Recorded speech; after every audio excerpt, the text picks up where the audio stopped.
আমরা সকলেই জানি বিভিন্ন মরশুমে যে সকল শাকসবজি পাওয়া যায় সেগুলো কিন্তু খাওয়া আমাদের জন্য ভীষণ দরকারি। আর যদি কথা হয় সর্ষে শাকের, তার উপকারিতা তো আপনি আমরা সকলেই জানি যে সর্ষের শাক শরীরের জন্য কতটা উপকারী। তো আজকে আপনাদের সাথে ভাগ করে নেব সেই দিদা ঠাকুমার হাতের তৈরি সর্ষের শাকের একটা অথেন্টিক রেসিপি। তার আগে বলে রাখি বন্ধুরা, cook and bake with Moumita আমার চ্যানেলের নাম। একবার রেড সাবস্ক্রাইব বাটন প্রেস করে চ্যানেলটাকে সাবস্ক্রাইব করে দিতে হবে। তার সাথে সাথেই ডান দিকে থাকা বেল আইকন প্রেস করার পর অল বাটন প্রেস করতে একদমই ভুললে চলবে না। তো চলুন দেখে নিই কী কী লাগছে। আমি এখানে সর্ষের শাক একদম ফ্রেশ বাজার থেকে কিনেই নিয়ে এসেছি। এবার দেখাবো শাকটাকে কী করে বাছতে হয়। সর্ষের শাকের এইভাবে পাতার দিকের অংশটাই কিন্তু নিতে হয়। আপনারা চাইলে পরে সরু যে ডাঁটাটা থাকে সেটাও নিতে পারেন, তবে নিচের দিকে যে শক্ত ডাঁটার মুঠিটা থাকে সেটা কিন্তু অনেকটাই কেটে বাদ দিয়ে দিতে হয়। এভাবে দেখুন আমি পাতাগুলো এক এক করে বেছে নিচ্ছি। তার সাথে সাথে সামান্য কিছু কচি ডাঁটা রয়ে গেছে, সেটাও আমি নিয়ে নিয়েছি। এটায় কোনো অসুবিধা নেই। এবার এগুলোকে আমি ভালো করে একটু ধুয়ে পরিষ্কার করে নিলাম। এখানে দেখুন শাকটা কেটে ফেলেছি, যতটুকু আমার পক্ষে সম্ভব ছিল ততটাই ঝিরিঝিরি করে আমি কেটে নিয়েছি এখানে। এবার আমি দেখাই এর সাথে কি কি লাগছে। আমি এখানে বেগুন নিয়ে নিয়েছি, বেগুনটাকে এভাবে চৌকো করে কেটে নিয়েছি। তার সাথেই নিয়েছি আলু, আলুগুলো একটু ছোট করে চৌকো করে কাটা। নিয়েছি এখানে একটা মতন শুকনো লঙ্কা, আর ফোড়নের জন্য কালো জিরে নিয়েছি 1 টিস্পুন। আমি সম্পূর্ণ রান্নাটা সর্ষের তেলেই করব। সর্ষের শাক সর্ষের তেলে করলে পরে খেতে কিন্তু ভীষণ ভালো লাগে। এখানে সর্ষের তেলটা গরম হতে দিয়ে দিলাম একটা মতন শুকনো লঙ্কা, তার সাথেই কালো জিরাটা ফোড়ন হিসাবে। ফোড়নটা একটু গরম হয়ে যেতে সবার প্রথমে কিন্তু আমি বেগুনটাকে ভেজে নেব।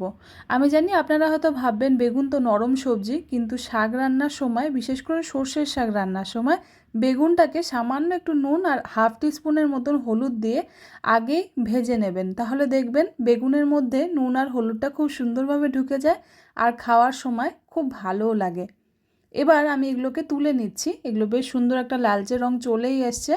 এবার যেটা করব, আমি এই শাকের মধ্যে কয়েকটা বড়ি দিচ্ছি। আমি কলাই ডালের বড়িগুলোকে একটু ভেঙে ভেঙে এখানে দিয়ে দিলাম।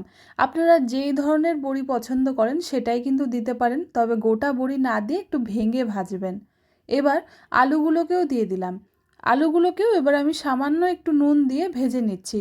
নুনটা আমি কয়েকবারে দিচ্ছি, কিন্তু আলু বা বেগুন যাই বলুন সেগুলোর মধ্যে কিন্তু একটু নুন না পড়লে পরে শাকটা খাওয়ার সময় এগুলো কিন্তু বেশ বেস্বাদ মতন লাগে। এবার ভালো করে একটু নাড়াচাড়া করে নিলাম। আলুগুলো লালচে হয়ে যেতেই এর মধ্যে আমি শাকটা দিয়ে দিলাম। শাকটা মানে যেটা প্রথমেই কেটে রেখেছিলাম সেটা কিন্তু আমরা আলুর মধ্যেই দিয়ে দিতে পারি। আলুটা যেহেতু একটা শক্ত সবজি, শাকের সাথে যখন আলুটা মেলাবেন একটু লো আঁচে দিয়ে মেলাবেন, দেখবেন শাকের সাথে আলুটা খুব সুন্দরভাবে একটু ঘন আঠা হয়ে লেগে যাবে। এটা খাওয়ার সময় কিন্তু ভীষণ ভালো লাগে। তো দেখুন একটু ঢাকা চাপা দিয়ে রান্না করতে করতে শাকটা কিন্তু অনেকটাই বেশ মজে গিয়েছে, দেখেই নিশ্চয়ই বুঝতে পারছেন। এই শাকে জল কিন্তু পড়ে না বা দেওয়ার দরকারও হয় না, তবে যদি আপনারা চান সেক্ষেত্রে দিতে পারেন। শাকের নিজস্ব জলটাই যথেষ্ট, সেটা শুকানোর জন্যেই কিন্তু এটাকে একটু সময় দিতে হয়। এবার আমি এর মধ্যে বেগুনটাও দিয়ে দিলাম। বেগুনটা দিয়ে এবার শাক আর আলুর সাথে ভালো করে মিলিয়ে নিতে হবে। একটা কথা এখানে বলে রাখি, আপনারা যদি চান আলুটা কিন্তু নাও দিতে পারেন। অনেকেই ডায়াবেটিসের পেশেন্ট থাকেন, তারা সর্ষের শাক খাওয়াটা তাদের শরীরের জন্য খুব উপকারী। তো আপনারা যখনই তাদের জন্য বানাবেন তো অবশ্যই আলুটা ছাড়াও বানাতে পারেন। সর্ষের শাক কিন্তু বেগুন বড়ি দিয়ে এমনিতেও খেতে খুব ভালো লাগে। দিয়ে দিলাম ভেজে রাখা বড়িটা আর তার সাথে দুটো মতন কাঁচা লঙ্কা দিয়ে এবার ভালো করে মিলিয়ে নিচ্ছি। আপনারা যদি ঝালটা কম পছন্দ করেন সেক্ষেত্রে কিন্তু কাঁচা লঙ্কা একটা দিলেও চলবে। এবার সব কিছুকে একসাথে করে মিলিয়ে নিচ্ছি।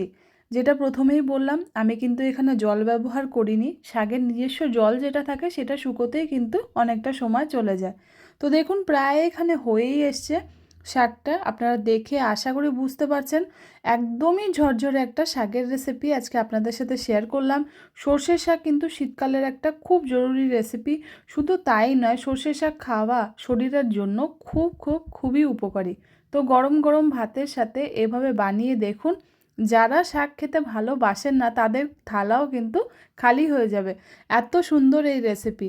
আশা করি ভালো লাগলে পরে বন্ধুরা একবার আমার চ্যানেলটাকে সাবস্ক্রাইব করতে ভুলবেন না। রেড সাবস্ক্রাইব বাটনটাকে প্রেস করে দেবেন, তার সাথে সাথেই ভিডিওটা লাইক করবেন আর কমেন্টস করতে একদমই ভুললে চলবে না। আজকে নিচ্ছি বিদায়, আবার চলে আসব নতুন কোনো ভিন্ন ধরনের রেসিপি নিয়ে, যেগুলো আশা করি আপনাদের সকলের ভালো লাগবে। ধন্যবাদ।